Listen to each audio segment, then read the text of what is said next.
Hey, good morning, friends. Mark Holmes here with my buddy Cowboy Joe Boo. And as always, thank you guys for watching, commenting, and subscribing to the Joe Boo Sports Report. Without you guys, you know this does not work. Let's get open for business here on this Friday morning. And man, it has been a busy, busy week. That is, if you're everybody but the Dallas Cowboys and the New England Patriots. We have some fans out there that aren't happy with what the Dallas Cowboys have been doing this offseason, much like last offseason. Everybody wants to see us making big splashes, big moves, and things in free agency. But the reality is, Stephen Jones is taking control over the Dallas Cowboys and trying to put them on a different path. Normally, this time of year, the Dallas Cowboys were typically $20, $25 million over the cap, cutting players left and right, leaving dead money behind, restructuring other contracts just so they could keep their own players and be able to sign their rookies. But through the course of some bloodletting and changes in philosophy, the Dallas Cowboys now have been a better run organization.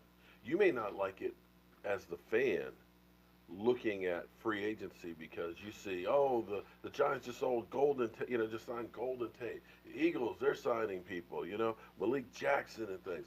You're seeing, Odell Beckham traded to the Browns. You're seeing the Redskins sign, Case Keenum and getting Collins and things like that. And here it is, we're not making those big moves. The same thing we did last year. In fact, we've actually done more this year, this free agency period at this point, than we did last year. Last year, the Joneses were on vacation. But I dare say that in the end, it's better that the Cowboys are doing exactly what they're doing. Because here's one of the things I always say, and people always give me a hard way to go. Sorry, all these notifications are popping up. I don't know how to turn them off. Um, are always saying that I talk about New England and compare us to New England. It's not that I'm comparing us to New England and thinking that we are New England because New England wins Super Bowls. I talk about that because I look at them and say what they're doing for some reason seems to work year after year when nobody else is consistently good and winning their division. So if that guy consistently is on the top, you need to take and learn something from that person. Because here's the thing that's kind of crazy as you start going through here. Um, as you see, give you an example, the New York Giants. I don't know what the plan is for the New York Giants. For them to have signed Odell Beckham last year and then turn around and trade him this year, taking a $16 million cap hit in dead money. And then you turn around, you sign Golden Tate, which costs you about another $1 million. So you're up to 25. Then you add into that Eli Manning, and if you think Eli Manning is going to win a Super Bowl at this point, is another $22 million. So all of a sudden, you got two guys on your team right now, Golden Tate and Eli Manning, and you've got $47 million tied up with just those two. But wait, it gets worse. The Giants have $33 million in dead money. So add to that Eli Manning and Golden Tate. You've got over $60 million tied up in two players that are actually going to be on the field along with the dead money. That's unbelievable. And cap room wise, yeah, they still got 26 million because they ended up letting everybody go and Collins and everything else. But that's mismanagement. And you look at what they've done through the draft from 2010 on, where there's only one player in the top three picks. That's poor management and why they're consistently now in the basement and in a rebuilding mode. And you can look through and you can see teams that have signed a lot of free agents and now are paying for it. The Jaguars, they got 24 million there. You look at the Browns, of course, who are now really getting into the fray, 18 million in dead money. But teams that you'll see in here that constantly do well, they don't have big cap dead money. Seattle.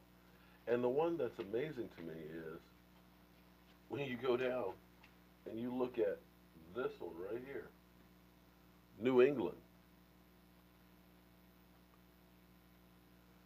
New England, less than $1 million in dead money.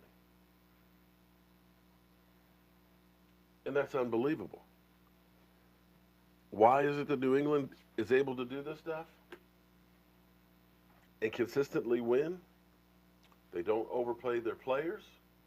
They look at it not as the long term. Nobody retires and gets a gold watch except Tom Brady and maybe Gronk, but if they could get something good for Gronk, they'd trade Gronk in a heartbeat. They realize that, hey, paying one guy a boatload of money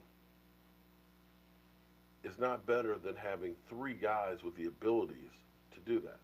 That's why they let Trey Flowers go. They bring in a Michael Bennett who costs less money. He's not a long-term deal for him. You bring him in, you let him play for a year or two, do what you need him to do, and you let him walk. And that's what they do constantly, in which case they're never over the cap. They're never having to gut the team to get under the cap. They aren't a player in free agency and have yet to sign anyone in free agency. And I think Stephen Jones is using that model because what they've done is they've let all these teams go out here and reach and grab and spend all this money on big names, selling it to the fans that this is going to be the guy to turn our season around.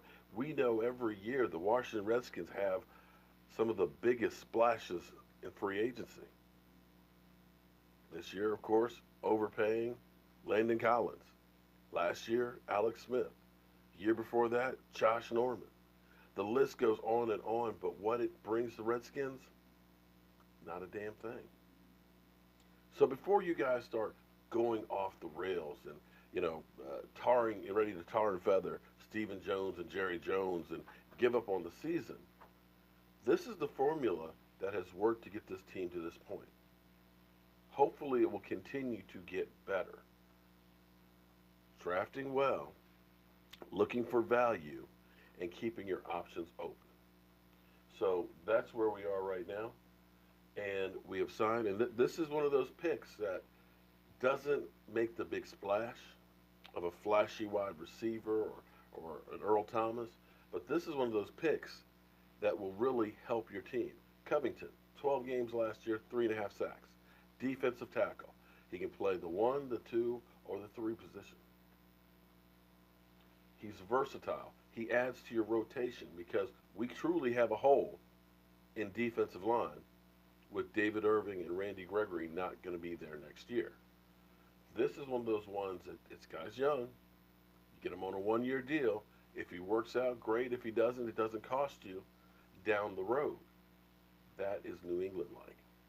And I look at him, he's actually, I originally thought I was told, or one thing I saw said he was 6'3", 300 pounds. He's actually 6'2", 310. I like that even better. A little shorter, a little heavier, better to hold up in the middle. And understand, when we played the Colts and the Rams, we got pounded up the middle because we didn't have a big guy that could drop the anchor and hold up the space. It's not the big splash that you guys want to hear, but it's one of those ones that's about winning games. And as we go on here, the Cowboys, sorry, we all know that guy that I wanted to get here that I won't speak of anymore. But $13.7 million is way too damn much money. It's too much. You can't afford to do that. That's a Washington Redskin move.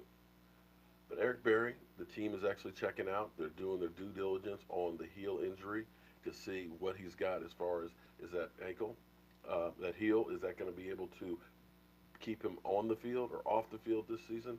Will he be able to play, and will he be worth the risk? hoping they're using Jalen Smith's doctor, who was the one that said Jalen Smith will get better, and they decided to draft him, and he was 100% right. Because if you can get him on a 1 or 2 year deal, that is team friendly, to basically be on a team, a 3, 4, $5 million deal, you're better off than 13.7 for Earl Thomas because that still gives you money to sign your own players. Justin Houston, another guy who's still out there. Still a great pass rusher, getting up there in age. Kind of like when you think of New England losing Trey Flowers or letting Trey Flowers go into free agency, they end up bringing a veteran like Bennett in to help fill the void. And Justin Houston is a guy that still has some in the tank, depending on how much he's looking for, that you can bring in. And now all of a sudden, something that we had as a weakness, something that you looked at and said, we definitely have to draft defensive line, is not quite as urgent. And of course, we bring back Tavon Austin. Tavon Austin, not a whole lot of money that we're spending out there. Kick returner, slash can play a slot, fourth wide receiver and things. Good depth if he can stay healthy.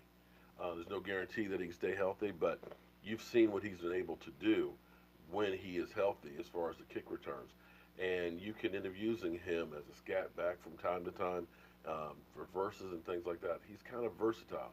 The biggest problem, of course, is can he stay healthy?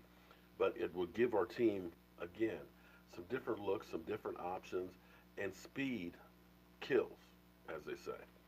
So we'll see what the Cowboys start doing because right now is the time that the Cowboys are actually at their best, plugging holes and finding value in players. It's not glamorous. It's down and dirty. Most of the time, you'll hear the moves and they're like, who's this guy? But sometimes it's the guys that you don't think about that have the biggest impact on your team. I'm Mark Holmes, and as always, I want to thank you guys for watching, commenting, and subscribing to the Jobu Sports Report. We'll be bringing you any news that happens with the Dallas Cowboys. Be sure to tune in tonight, 9 o'clock Eastern, for our live stream here. Hopefully, we'll have everything working really good, so we'll be doing some different things again tonight. And we'll see what the Dallas Cowboys have in store for us. I'll see you soon.